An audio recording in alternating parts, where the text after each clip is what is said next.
Bonjour. Donc aujourd'hui, dans ce diaporama, nous allons parler des mécanismes de défense. Nous avons passé en revue les constituants du système immunitaire, ses organes, ses cellules, ses molécules, et là maintenant on va voir comment tout cela fonctionne en coordination, en harmonie, en adéquation avec la situation de l'organisme hôte. Alors ce qu'il faut savoir, c'est que les mécanismes de défense s'exercent, si vous voulez, en trois étapes. Il y a trois étapes principales au niveau de l'immunité, hein, 1, 2 et 3.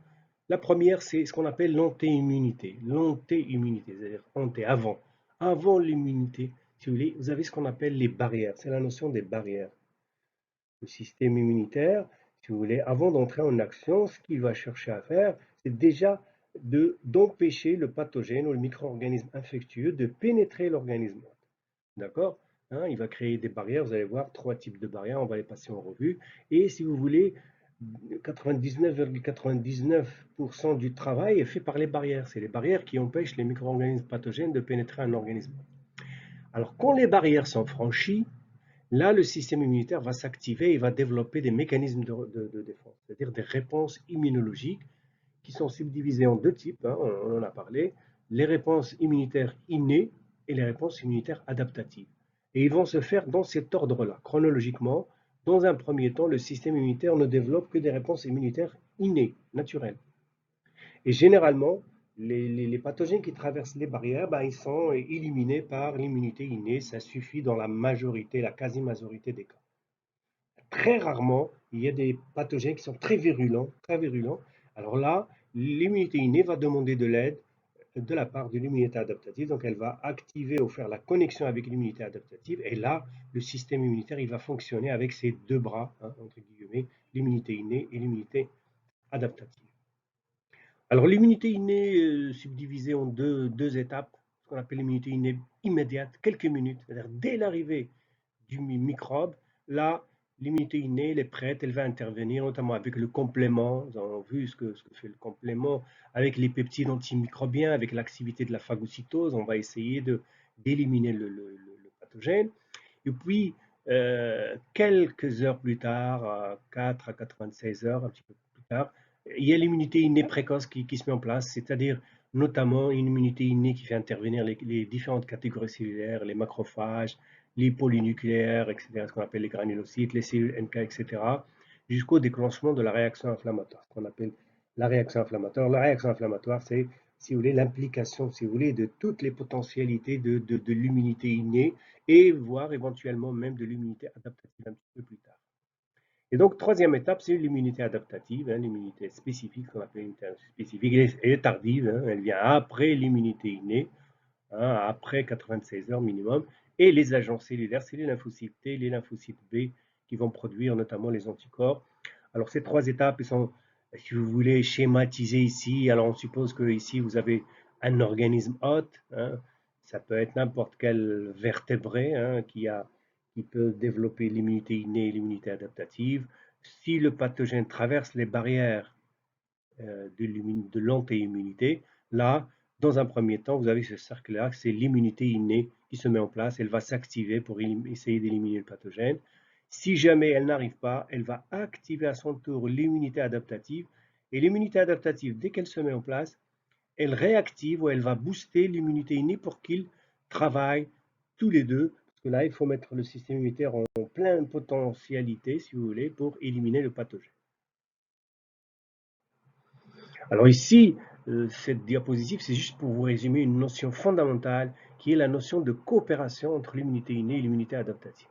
Nous avons vu que dans un premier temps, lorsque vous avez rupture des barrières, c'est-à-dire que le pathogène a traversé les barrières, et donc s'il a traversé les barrières, c'est-à-dire qu'il y a les MAMPs ou les PAMPs qui sont arrivés, il y a aussi les signaux de danger, les signaux de danger qui sont généralement issus d'éclatement cellulaire, il y a des cellules qui vont éclater et libérer dans le milieu extracellulaire des éléments qui normalement sont absents, et ça va constituer des DAMPs, des signaux de danger pour le système immunitaire. Bref, ces éléments-là, dans un premier temps, ils vont activer l'immunité innée. Donc, c'est l'immunité innée qui va s'activer dans un premier temps, avec tous les moyens dont dispose l'immunité innée. Nous avons vu un premier temps complément, la phagocytose des macrophages, des polynucléaires neutrophiles qui sont des professionnels de la phagocytose, la microbicidie, oxygène dépendante, indépendante par les macrophages, les polynucléaires neutrophiles, on a vu tout ça.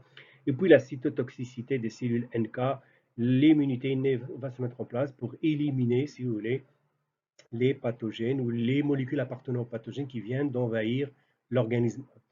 Si jamais l'immunité innée n'arrive pas à contrer le pathogène, là, elle va activer l'immunité adaptative. Ça, c'est la notion de connexion avec l'immunité adaptative. Et ça va se faire notamment avec l'activité CPA, cellules présentatrices d'antigènes, notamment les cellules dendritiques et les macrophages qui vont présenter l'antigène aux lymphocytes, d'accord.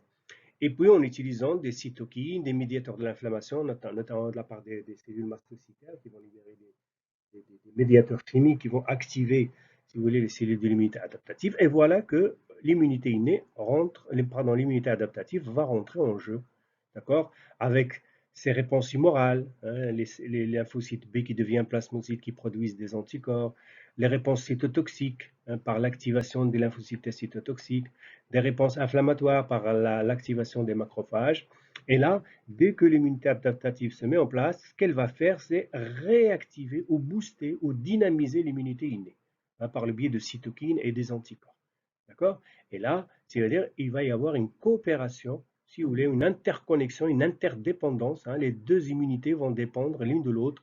L'une qui active l'autre, mais l'autre, dès qu'elle s'active, elle va potentialité la seconde. C'est la notion de coopération entre l'immunité innée et l'immunité adaptative. Donc, on a dit, l'immunité s'exerce en trois étapes. On va les passer en revue ensemble. D'abord, on a l'anti-immunité. Ça, c'est l'histoire des barrières. Et puis, on a l'immunité innée. Et puis, à la fin, l'immunité spécifique ou l'immunité adaptative, également appelée des fois immunité acquise. Alors, l'essentiel de l'immunité innée, pardon, de l'anti-immunité, si vous voulez, c'est l'histoire des barrières. C'est quelque chose que j'ai résumé au niveau de ce tableau-là. Regardez, on a trois types de barrières, des barrières mécaniques, c'est-à-dire que physiquement, anatomiquement, on va empêcher le pathogène de passer à l'intérieur de l'organisme, barrières mécaniques ou barrières physiques, d'accord? Puis on a des barrières physiologiques qu'on peut également appeler chimiques, c'est-à-dire là, par le biais de molécules chimiques pour empêcher l'entrée du pathogène. Et puis pour terminer, nous avons les barrières microbiologiques. Microbiologique, ça veut dire, c'est l'histoire, si vous voulez, de la flore ou de la flore commensale qui vit en nous. C'est ces micro-organismes qui sont des micro-organismes entre guillemets amis, qui vivent en mutualisme au niveau de notre organisme et qui vont, pour pouvoir vivre au niveau de l'organisme hôte, ils vont collaborer avec celui-ci pour l'aider notamment à contrer les micro-organismes pathogènes. Et donc, ça va constituer des barrières microbiologiques. On verra ça. Donc, barrières mécaniques, barrières physiologiques et barrières microbiologiques. Alors, je vous ai donné quelques exemples pour chaque catégorie de barrières, d'accord?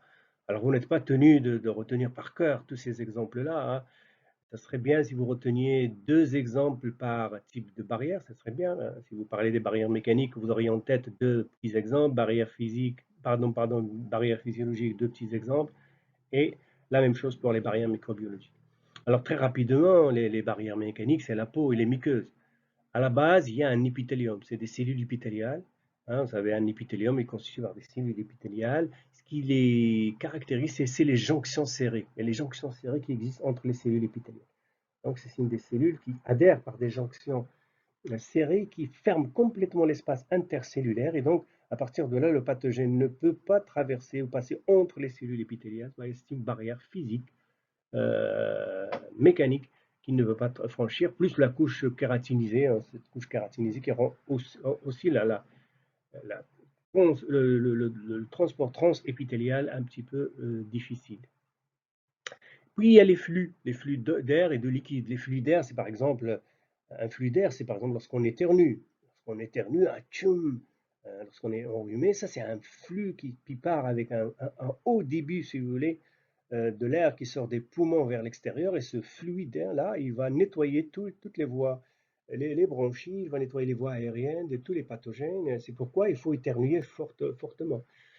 Le flux de liquide, ça on entend, les fluides liquides, on entend notamment par exemple l'urine. Lorsqu'on va uriner, c'est vrai que la cavité génitale pourrait être sujette à des invasions de micro-organismes pathogènes. Eh bien, le flux de liquide, lorsqu'on urine, ça, c'est un flux qui va chasser, si vous voulez, et dégager et faire sortir les micro-organismes pathogènes.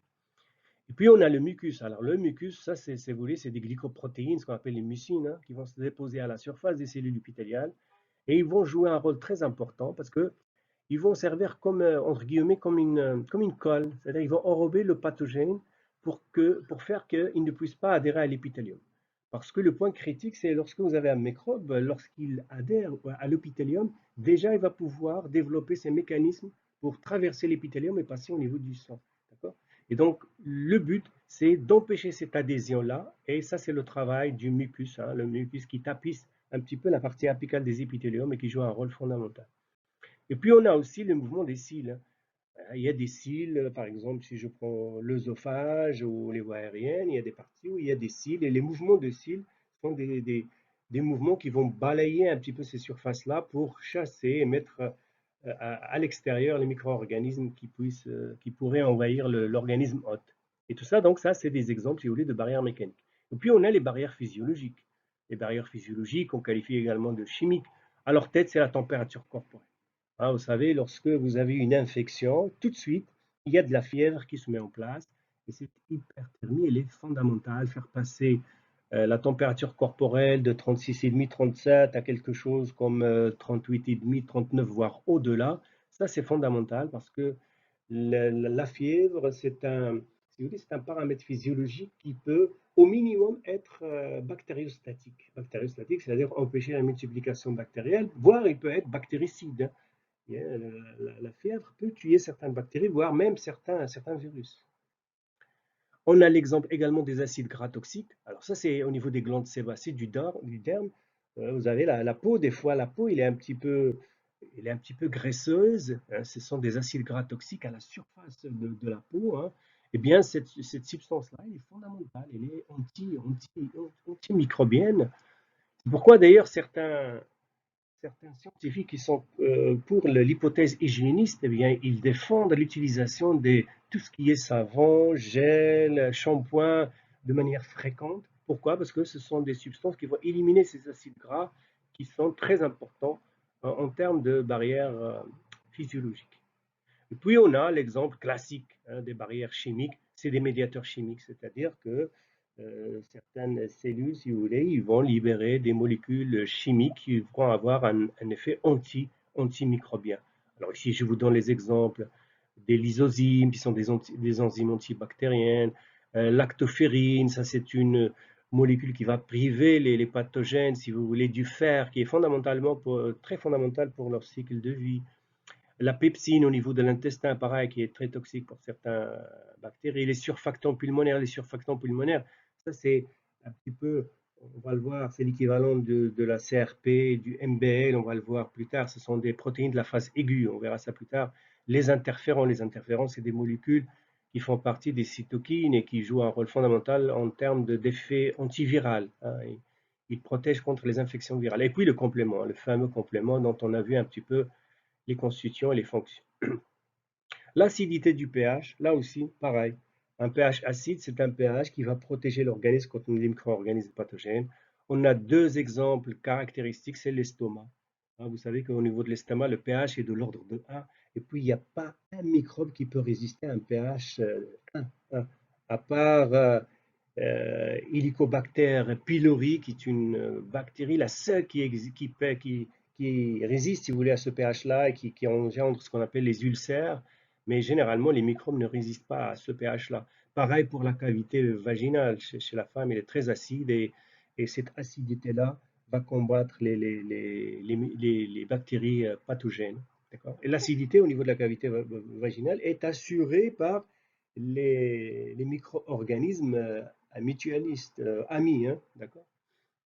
Et puis pour terminer, les peptides antibactériens, les peptides antibactériens, il y a des exemples, il y a les alpha-défensine, il y a le phospholipase A2 qui va produire beaucoup de médiateurs chimiques lipidiques. Il y a l'ecticidine, il y a l'hystatine, catélécidine, il y a plein de molécules qui sont en fait des peptides antibactériens. Alors tout ça, c'était une batterie d'exemples, si vous voulez, de ce qui serait des barrières physiologiques. Et puis pour terminer, on a les barrières microbiologiques. On a dit c'est essentiellement la flore normale, ce qu'on appelle la flore normale, c'est-à-dire la flore commensale cutanée, respiratoire, génitale, digestive, et qui vont, si vous voulez, nous protéger par rapport aux micro-organismes infectieux, notamment par le mécanisme de la compétition. C'est-à-dire, ils vont rentrer en compétition avec les pathogènes pour les priver des nutriments, de la captation du fer, d'accord? Et ça peut être, si vous voulez, des facteurs bactériostatiques, d'accord? Et puis, cette flore normale pourrait, ou des fois, sécrète des substances antibactériennes, hein, c'est-à-dire des bactéries amies sécrètent des molécules qui vont tuer des bactéries ennemies, entre guillemets. C'est par exemple l'acide lactique de lactobacilli vaginale, dont je vous ai parlé tout à l'heure. C'est l'exemple aussi des bactériocines, hein, chez des, comme les colicines, comme les colicines chez Escherichia coli. Tout ça, c'est des substances antibactériennes. Et puis, on l'a dit tout à l'heure, le blocage d'accès à l'épithélium, c'est-à-dire qu'on a dit les pathogènes, le premier défi qu'ils rencontrent, c'est de rentrer en contact avec la surface de l'épithélium.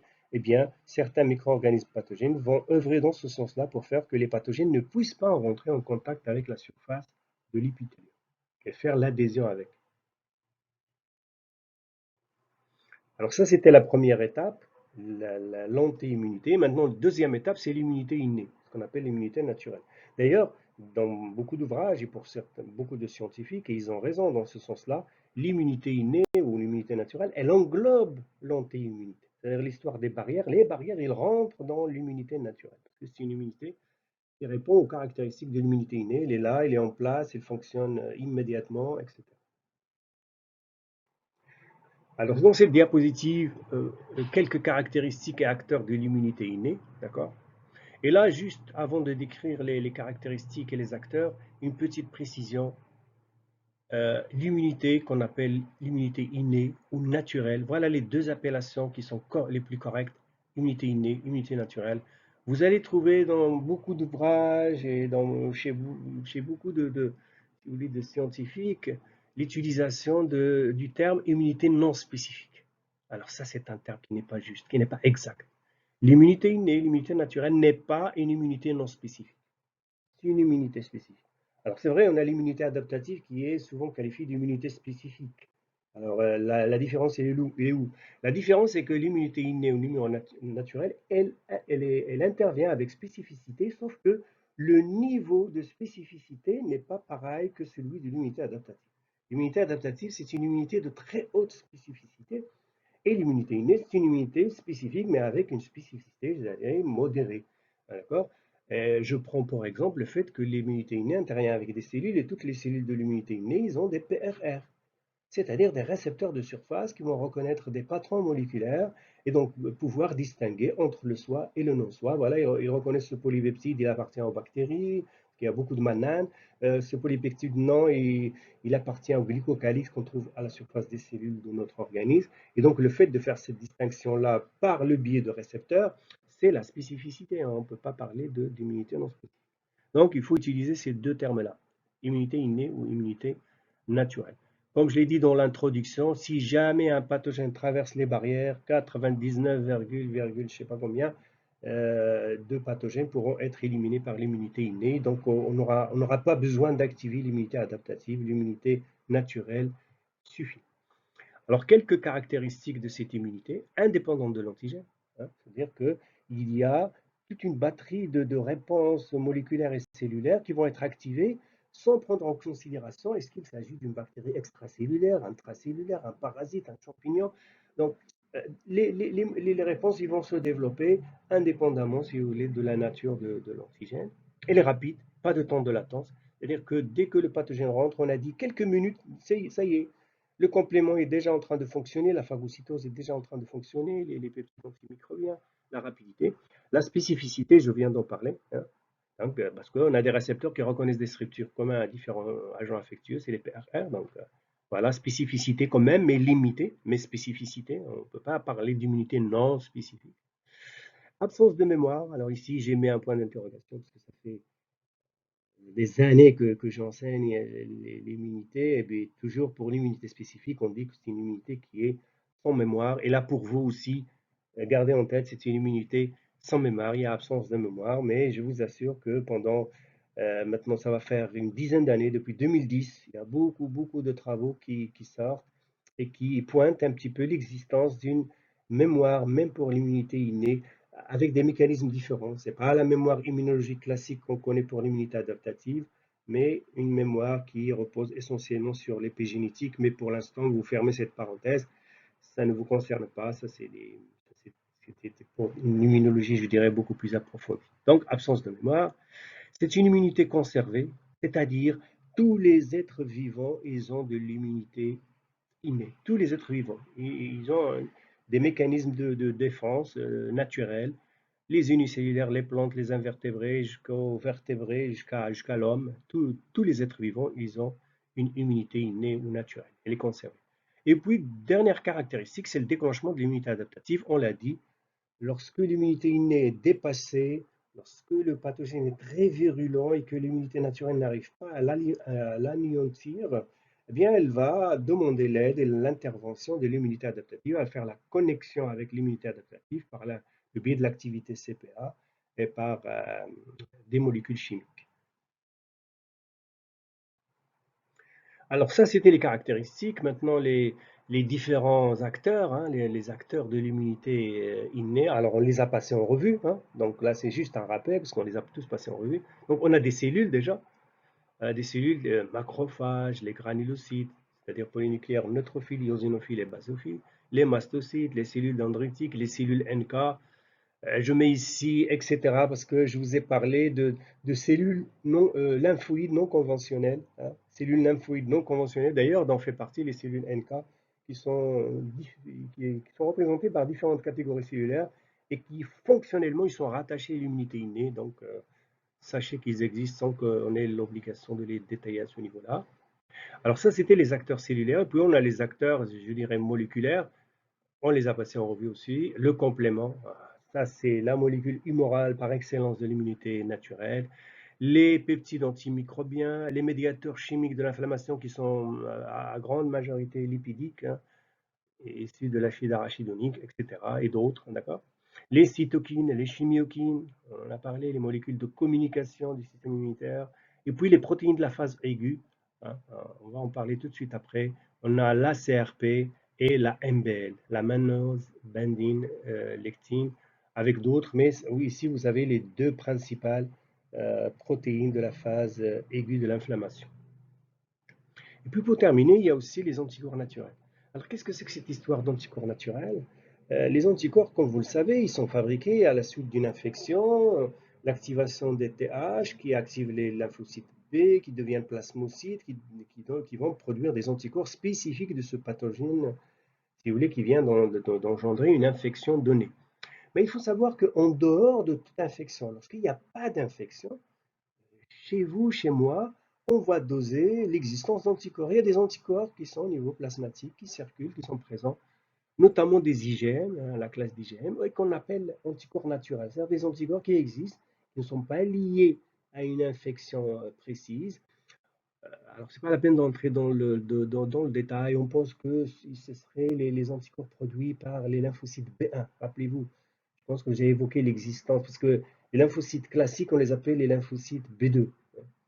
Ceux dont on parle, qui deviennent plasmocytes, qui produisent des anticorps. Mais on a dit il y a des cellules B, si vous voulez, qui sont non conventionnelles, non classiques, mais qui sont lymphoïdes, hein, c'est des lymphocytes, mais qui appartiennent à l'immunité innée, à l'immunité naturelle, qu'on appelle les lymphocytes B1. Eh bien, ceux-là, ils produisent généralement que des anticorps de la classe IgM, généralement sans réponse secondaire, etc. Eh bien, ces anticorps naturels pourraient servir pour l'activation de la voie classique du complément. Rappelez-vous, la voie classique du complément, elle démarre par une interaction anticorps-antigène.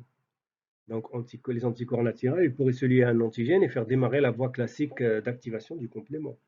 Et puis, la phagocytose. N'oubliez pas, un anticorps, lorsqu'il reconnaît un antigène à la surface d'une bactérie, les phagocytes, les macrophages et les polynucléaires neutrophiles, ils ont des récepteurs de surface pour la fraction Fc des anticorps, donc ils peuvent se ramener, si vous voulez, et lier si vous voulez, cette fraction FC et faire de la phagocytose. Alors, quelles sont les réponses? Alors maintenant, nous avons vu, ça c'est les acteurs de la réponse innée, des cellules, des molécules, etc. On a vu ça ensemble. Maintenant, les réponses déployées. Alors, comme je vous ai dit, les barrières naturelles, on les inclut dans l'immunité innée. Hein. Les barrières, c'est de l'immunité innée déjà, c'est de l'immunité naturelle. D'accord? Après, c'est la réaction inflammatoire. Hein. C'est ce qu'on va voir tout à l'heure. Alors, c'est toutes les réponses qu'on a développées par rapport aux cellules de l'immunité innée. Lorsqu'on les a passées en revue, je vous ai décrit un petit peu ce dont était capable chacune des catégories cellulaires, les macrophages, les cellules dendritiques, les granulocytes, les cellules mastocytaires, les cellules NK, etc. D'accord? Et les fonctions, elles sont là. Libération des médiateurs de l'inflammation. Ça, c'est essentiellement le travail des macrophages, mastocytes, les cellules dendritiques aussi. La phagocytose, ça, c'est les professionnels de la phagocytose. Euh, Macrophages, polynucléaires, neutrophiles notamment, mais les cellules dendritiques, pareil, elles font de la phagocytose. La microbicidie, dépendante et indépendante de l'oxygène, des macrophages, des polynucléaires neutrophiles. La cytotoxicité à la DCC, qui peut être exercée par plusieurs catégories cellulaires, mais principalement par les cellules NK. D'accord? Le complément, alors là, on l'a dit, hein, c'est la molécule humorale par excellence de l'immunité naturelle, parce que le complément, il peut faire de la lyse extracellulaire à lui tout seul par le complexe d'attaque membranaire. Il peut booster la phagocytose. Beaucoup de phagocytes, ils ont les récepteurs de surface de certains éléments du complément, notamment du C3b. D'accord? Et puis, les anaphylatoxines, ils peuvent activer les mastocytes et faire la chimio-attraction des polynucléaires neutrophiles, etc. L'activité CPA, alors là, c'est lorsque l'immunité innée arrive au bout et qu'elle voit que toutes ces réponses-là ne suffisent pas pour éliminer le pathogène. Là, elle va déployer son activité CPA, notamment par les macrophages et les cellules dendritiques, pour faire la connexion avec l'immunité adaptative et activer celle-ci pour qu'elle rentre en jeu et qu'il y ait la fameuse coopération cellulaire dont on a parlé tout à l'heure. Et puis à la fin, alors tout ça, ça représente ce qu'on appelle la réaction inflammatoire, mais à la fin, et c'est inclus dans la réaction inflammatoire, c'est la réparation tissulaire. Lorsque vous avez un tissu qui est infecté et que vous avez toutes ces réponses qui sont développées pour éliminer par exemple le pathogène, mettons une bactérie extracellulaire, lorsqu'on arrive à bout de cette bactérie, ça y est, elle est éliminée, le euh, tissu infecté, c'est un tissu qui a été endommagé, fortement endommagé. Pourquoi? Déjà par l'infection, la bactérie a entraîné des dommages au niveau de ce tissu-là. Et puis même l'intervention du système immunitaire, parce que le système immunitaire a déversé des molécules d'hydrolyse, etc., etc. Des dommages ont eu lieu, notamment au niveau de la matrice extracellulaire, des cellules qui ont éclaté, des cellules qui sont mortes, etc. Donc il faut réparer ce tissu-là. Ça, c'est une phase fondamentale de la réaction inflammatoire. La réaction inflammatoire se termine par une réparation du tissu.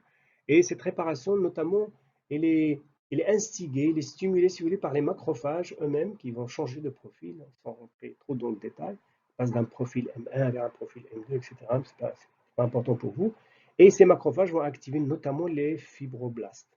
Hein, les fibroblastes, ces fameuses cellules qui sont à la base au niveau de la substance fondamentale du tissu conjonctif. D'accord? Hein, pour faire la réparation, restaurer l'intégrité du tissu qui est agressé.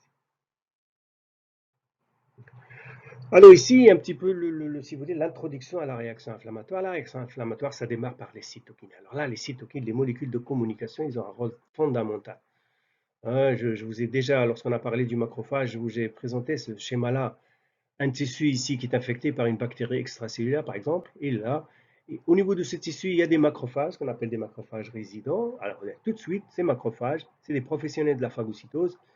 Ils vont commencer à faire de la phagocytose, mais déjà commencer à libérer des cytokines et des chimiokines. Pourquoi? Pour faire, si vous voulez, démarrer la réaction inflammatoire et ça se traduit par différents signaux, la vasodilatation, l'augmentation de la perméabilité vasculaire, l'exudation, la diapédèse de certaines cellules, c'est-à-dire qu'il y a des cellules de l'immunité qu'on va appeler, il faut qu'ils arrivent au niveau de ce tissu, des molécules, il faut qu'ils arrivent, et là la réaction inflammatoire va se produire, et vous voyez qu'à la base, c'est des cytokines qui vont armer un petit peu toute la réaction inflammatoire qui va se produire au niveau du tissu infecté. Eh bien, ces cytokines, si vous voulez, ici, je vous présente les principales. Alors, ils sont nombreux, rappelez-vous, les cytokines sont très, très, très nombreux ici, mais vous avez ici les principales. Et ce qui va unir ces cytokines, c'est que les cytokines, ils vont avoir un effet, ou si vous voulez, des actions locales au niveau du tissu infecté, des actions locales, et puis ils vont avoir des actions systémiques, c'est-à-dire des actions qui ne concernent pas le tissu, mais qui concernent des tissus qui sont très lointains. Par exemple, les cytokines, ils vont activer l'hypothalamus au niveau du système nerveux central.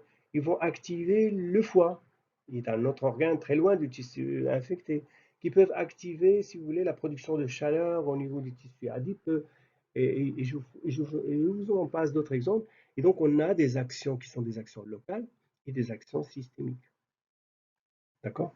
Alors, par exemple, si je prends l'interleukine 1 et l'interleukine 6, hein, ces deux interleukines, c'est des pyrogènes endogènes. Pyrogènes endogènes, ça veut dire quoi? Ce macrophage va libérer l'interleukine 1 et 6 qui vont passer par une communication endocrine, c'est-à-dire par la circulation générale, ils vont aller jusqu'au système nerveux central au niveau de l'hypothalamus, notamment l'aire préoptique antérieure.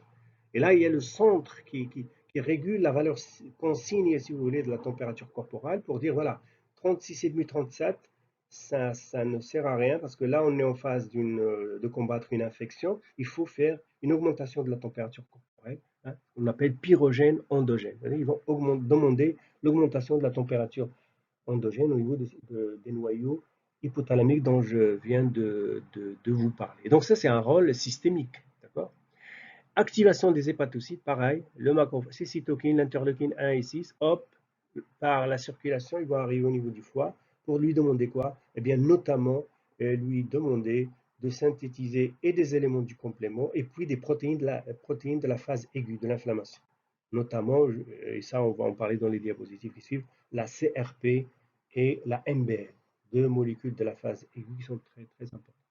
Donc voilà, deux exemples d'effets systémiques pyrogène endogène et activation des hépatocytes. Ça, c'est l'interleukine 1 et 6. Le TNF-alpha, c'est l'augmentation de la perméabilité vasculaire.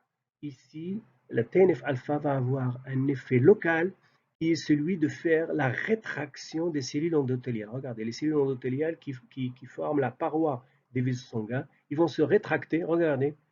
Donc en gros, leur volume va être réduit pour qu'il y ait des espaces qui vont être créés entre les cellules endothéliales, ce qui va permettre le passage de liquide avec des molécules de l'immunité comme les compléments, les anticorps, etc. Et puis le passage par diapédèse des cellules de l'immunité, des cellules immunocompétentes. Ça, c'est une action locale, si vous voulez, de l'interféron alpha. Augmentation de la perméabilité vasculaire.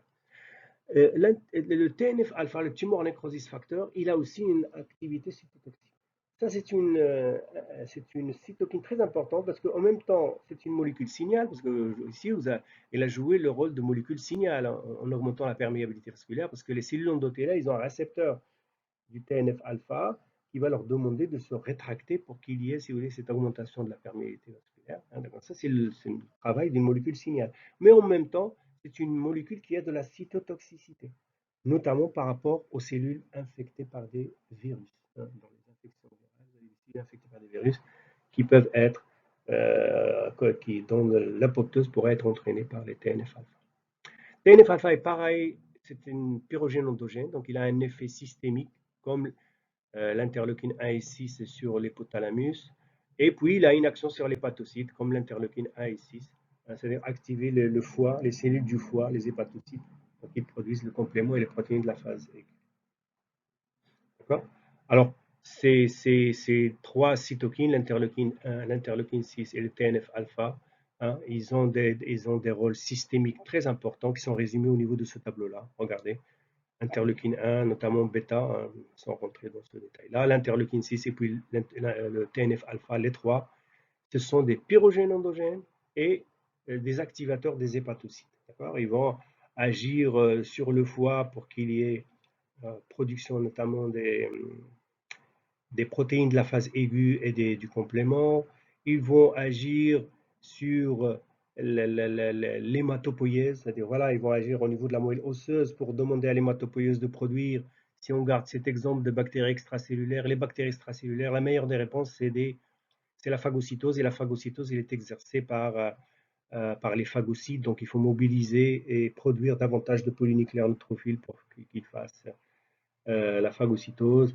On a parlé, il faut agir sur l'hypothalamus pour entraîner l'augmentation de la température corporelle, agir sur les adipocytes et les muscles. Parce que lorsqu'on dit passer de 36,5 à 38,5, c'est 2 degrés Celsius, eh bien, ça représente la production de beaucoup de chaleur. Donc, il va y avoir une action sur le muscle et sur le tissu adipeux pour, si vous voulez, faire un découplage entre la production de chaleur et la production d'ATP. Ce qui intéresse à ce moment-là, ce n'est pas de produire de l'ATP, mais faire tourner la chaîne respiratoire, mais sans aboutir à l'ATP, un découplage, pour ne produire que de la chaleur. D'accord. Et puis activer les cellules dendritiques, pareil, et là c'est notamment si on veut, si vous voulez, faire la connexion avec l'immunité adaptative. Je reviens aux interférents, les interférents alpha et bêta, qu'on qualifie des interférents de type 1. D'accord. Alors, eux, s'il faut retenir quelque chose, c'est l'activité antivirale. Vous avez, lorsque une cellule est infectée par un virus, tout de suite, elle va sentir qu'elle est infectée par le virus et elle va produire des interférents alpha et bêta et libérer dans le milieu extracellulaire. Les cellules avoisinantes, ils ont des récepteurs pour l'interféron alpha et bêta et ils vont prendre des précautions, ils vont prendre des mesures pour ne pas être infectés à leur tour. Donc, si vous voulez, une cellule infectée par un virus protège les cellules voisines, d'accord, de cette infection virale par plusieurs mécanismes. Pareil, aussi, ils peuvent stimuler la cytotoxicité des macrophages, des cellules nucléaires. Ils sont également des pyrogènes endogènes. Ça, c'est des effets locaux, si vous voulez, des effets systémiques. Et puis, pour terminer ici, un exemple de cytokine, mais qui a un effet chimiotactique. C'est la chémokine qui est également appelée l'interleukine 8, qui sert pour l'attraction des polynucléaires, des T naïfs au site de l'inflammation, parce qu'il faut appeler, si vous voulez, engager les polynucléaires à venir, les cellules T pour développer l'immunité adaptative, etc. Et donc ça, cette chimiokine est fondamentale. Tout à l'heure, je vous ai parlé qu'il y a l'interleukine 1, l'interleukine 6, le TNF-alpha qui vont agir sur les hépatocytes au niveau du foie. Pourquoi faire? Eh bien, pour produire, si vous voulez, les protéines de la phase aiguë, de l'inflammation. Là, on est dans une réaction inflammatoire. Il faut produire ces médiateurs solubles. Ils sont nombreux que vous pouvez là. Et moi, j'ai entouré les deux principales, la C-réactive protéine et la mannose bendine lectine. D'accord? Et qui sont en fait des récepteurs solubles, si vous voulez. La mannose bendine lectine, c'est une lectine, donc c'est une protéine qui a un récepteur pour les sucres, notamment les mananes. Ces réactives protéines, pareil, c'est un petit récepteur pour les phospholipides. D'accord? Alors, ils sont synthétisés par le foie, protéines de la phase aiguë, en CRP et MBL, et grâce aux cytokines qu'on a mentionnées, d'accord? Eh bien, ils ont un rôle notamment par rapport à la phagocytose et l'activation du complément. Alors, si vous prenez l'exemple de la CRP elle est là, elle va se déposer, elle va reconnaître à la surface de la bactérie des phospholipides. Eh bien, il y a les phagocytes, les professionnels de la phagocytose, ils ont un récepteur de surface pour la CRP. Donc, ils vont utiliser ce récepteur-là pour faire de la phagocytose. D'accord? Et puis, deuxième action de la CRP, regardez, la CRP, elle est là, elle va reconnaître des phospholipides à la surface de la bactérie. Eh bien, le C1 peut lier la CRP. Rappelez-vous, le C1, c'est la molécule du complément qui sert pour le démarrage de la voie d'activation classique. Qui normalement, c'est une interaction anticorps-antigène. Rappelez-vous, l'antigène, il est là. L'anticorps, ici, c'est une IgM qui interagit avec l'antigène. Eh bien, le C1, il lie l'anticorps, la fraction FC de l'anticorps, et là, il va s'activer pour faire démarrer la voie classique. Eh bien, ce C1, il lie également la CRP. Donc, si vous voulez, la CRP, elle va servir également pour le démarrage d'une voie qui ressemble à la voie classique. C'est exactement la voie classique. Et puis, de son côté, la MBL, la mannose bendine lectine, pareil, les phagocytes, ils ont un récepteur de surface pour la MBL. Ils vont pouvoir, la MBL va reconnaître des sucres à la surface de la bactérie et les phagocytes arrivent avec leur récepteur, reconnaissent, si vous voulez, la MBL et puis ils vont faire de la phagocytose, activer la phagocytose. Alors ici, c'est juste à la fin pour résumer un petit peu le déroulement des événements au cours d'une réaction inflammatoire. Hein, d'accord? Alors la réaction inflammatoire, ça démarre par une agression. C'est-à-dire un tissu, il est agressé. Il est agressé comment? Bah, il est agressé par exemple par une infection. Ah, il y a une bactérie qui est arrivée, qui a traversé les barrières et qui arrive au niveau d'un tissu et qui commence à se multiplier. Ce tissu-là est agressé par une cause infectieuse. On parle de cause infectieuse. Mais ça peut être aussi une blessure. Hein, vous êtes en train d'éplucher une pomme, vous avez un couteau, vous épluchez la pomme, à un moment donné, vous vous coupez le doigt. Ah, il y a une blessure physique avec cette coupure de la main. Vous avez une blessure où il y a hémorragie, il y a du sang qui va couler, hein, donc il y a le problème de l'hémorragie, mais en même temps, le couteau, il n'est pas complètement aseptisé, donc il y a des bactéries qui vont rentrer dans l'organisme. Et donc, que ce soit une cause infectieuse ou par une blessure, généralement, ça finit par faire parvenir des PAMPs au niveau de l'organisme hôte. D'accord? Mais les causes peuvent être aussi endogènes. Hein. C'est le cas, par exemple, des réactions et de l'hypersensibilité, ce qu'on appelle les allergies. Hein, les allergies, pareil, la réaction inflammatoire peut se déclencher par des causes qui sont propres à l'organisme, par des facteurs endogènes. D'accord? Alors, dès euh, la mise en place de cette agression, hein, qu'elle soit exogène ou endogène, s'il y a hémorragie, il y a le système de contact. Le système de contact, ça c'est un système de protéines plasmatiques qui va, dans un premier temps, et dont le but est d'arrêter l'hémorragie. Ça se déclenche, il faut arrêter l'hémorragie. Donc, ce n'est pas proprement dit de l'immunologie. C'est pas vraiment le travail du système immunitaire, mais c'est un volet qui est très important. Hein, l'hémorragie, c'est le système de contact. Par contre, ce qui nous intéresse, nous, en tant qu'intervention du système immunitaire, c'est que avec l'agression, il y a eu des PAMPs qui sont arrivés et puis il y a eu des DAMPs. N'oubliez pas que le couteau hein, qui vous a blessé, il a fait une ouverture au niveau de votre derme et là, il a euh, fait exploser des cellules et donc beaucoup de contenu intracytoplasmique va se trouver dans le milieu extracytoplasmique et ça, c'est justement ce qu'on appelle des signaux de danger, les DAMPs. Alors, on a des PAMPs, des bactéries notamment, les DAMPs qui viennent des dommages tissulaires, eh bien tout ça, il sera perçu au niveau du tissu infecté, notamment par les PRR des macrophages, des cellules dendritiques et des mastocytes. On a dit que c'est des cellules sentinelles, les macrophages, les mastocytes, les cellules dendritiques. Là où vous allez, n'importe quel tissu, il a ces catégories de ces cellules-là qui sont des cellules résidentes. Et leurs PRR reconnaissent et les PAMPs et les DAMPs, ils vont s'activer et ils vont libérer des médiateurs chimiques de l'inflammation, hein, dont les cytokines. Et ça, ça va se traduire, si vous voulez, ça va avoir trois conséquences dans le site infecté. On en a parlé tout à l'heure. La première, c'est une vasodilatation. Hein, ces médiateurs chimiques, notamment euh, l'histamine, si vous voulez, va entraîner une vasodilatation. C'est-à-dire le vaisseau sanguin qui traverse le tissu infecté va augmenter de diamètre. Hein, vasodilatation pour que le débit sanguin augmente. Hein, une augmentation du débit sanguin. D'accord? Deuxième conséquence, c'est une augmentation de la perméabilité capillaire. On a parlé de la rétraction des cellules endothéliales pour qu'il y ait passage de molécules ou de cellules immunocompétentes au niveau du tissu infecté. Et puis, troisième conséquence, bien entendu, c'est l'extravasation, c'est les molécules et les cellules qui vont passer. D'accord? Eh bien, ces trois conséquences-là, qui sont dues à ces médiateurs chimiques de l'inflammation qui ont été libérés par les mastocytes et les macrophages notamment, bien sûr, le plan clinique, ils vont engendrer, si vous voulez, des signaux, ce qu'on appelle les signaux cardinaux de l'inflammation. Au niveau de ce tissu inflammé, alors si je garde l'exemple de votre doigt que vous venez de couper par ce couteau, parce que vous étiez en train d'éplucher une pomme, il va y avoir de la chaleur. Hein, le bout de votre doigt, vous allez sentir qu'il est trop chaud par rapport aux autres régions de votre organisme. Pourquoi? Ça, c'est le résultat de la vasodilatation. Parce que vous faites parvenir du sang vers ce tissu infecté, et ce sang-là, il vient du corps, ce qu'on appelle le corps, C-O-R-E, C-O-R-E, corps, c'est-à-dire là où il y a les organes vitaux, les poumons, le cœur, etc., etc. Et ça, c'est du sang qui est très chaud, qui arrive au niveau au bout du bout de votre doigt. Et donc, ça va ramener de la chaleur. Ça va ramener de la rougeur. La rougeur, c'est le sang qui arrive et c'est un sang qui est oxygéné. Il a une couleur rouge. Donc, le bout de votre doigt va devenir rouge. Le gonflement, ça c'est le résultat de la rétraction des cellules endothéliales.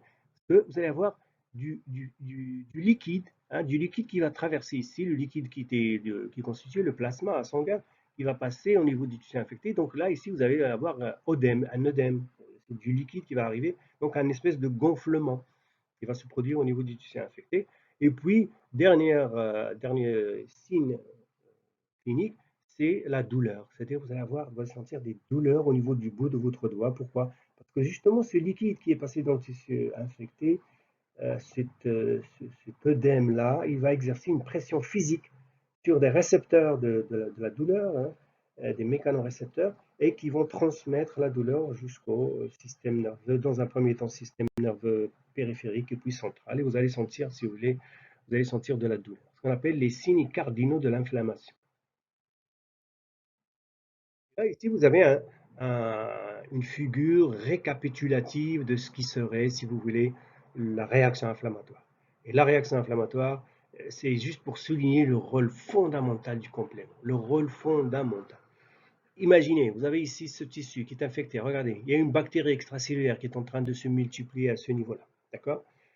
Cette bactérie, alors on a des cellules résidentes comme les macrophages, comme les mastocytes qui sont là.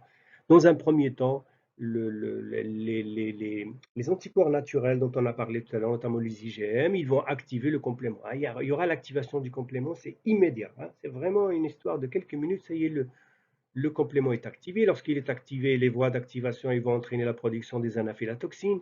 Les anaphylatoxines, on a dit, ils ont des récepteurs de surface au niveau des mastocytes. Les mastocytes s'activent par dégranulation et ils vont libérer des médiateurs chimiques de l'inflammation. Les médiateurs chimiques de l'inflammation, on a dit, ils vont augmenter le débit sanguin, ils vont, par l'histamine, on va augmenter la vasodilatation. Le TNF-alpha, qui va entraîner l'augmentation de la perméabilité vasculaire. Euh, euh, etc. Les signes cardinaux dont on a parlé, les prostaglandines et les leucotriènes, ce sont des médiateurs chimiques secondaires. On en a parlé lorsqu'on a parlé des mastocytes. On a dit les mastocytes libèrent ce qu'on appelle des médiateurs chimiques préformés, dont l'histamine, l'héparine, etc. Et puis des médiateurs chimiques secondaires, dans les prostaglandines et les leucotriènes. D'accord? Et puis, vous avez les macrophages qui sont sur place, qui vont commencer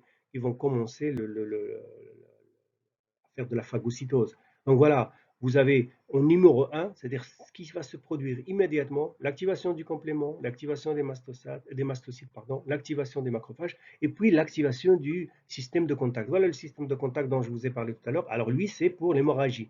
Si jamais il y a des dommages au niveau des tissus endothéliales, vous allez avoir l'hémorragie. Donc le système de contact, ça c'est pour arrêter l'hémorragie, faire de la coagulation, former le caillou, etc. Hein, d'accord? Et puis, dans un deuxième temps, lorsque il y a eu vasodilatation, augmentation de la perméabilité vasculaire, vous allez avoir dans un deuxième temps, eh bien, l'exudation, le passage et de molécules et des cellules immunocompétentes vers les tissus infectés, les polynucléaires pour faire la phagocytose, les lymphocytes pour faire éventuellement développer l'immunité adaptative, etc., etc. Puis des molécules, notamment les anticorps et le complément. Et là, la bactérie, si vous voulez, va être entourée par plein de batteries de mécanismes de défense naturels, innés, et normalement, il y aura élimination de cette bactérie-là, uniquement par, dans un premier temps, l'immunité innée qui pourrait suffire. Si elle ne suffit pas, les macrophages, les cellules dendritiques, ils vont faire de l'activité CPA pour activer l'immunité adaptative. Et puis, dernière et ultime étape, on l'a dit tout à l'heure, la réparation tissulaire. Il ne faut pas l'oublier, en numéro 3. Après les actions en 1, les actions en 2, on a les actions en 3 à la fin. Lorsqu'on a éliminé la bactérie, il faut réparer ce tissu parce qu'il a subi beaucoup de dommages et de la part de la bactérie et de la part des cellules immunocompétentes. Et ça, c'est la réparation tissulaire qui est fondamentale. Et je vous remercie de votre attention.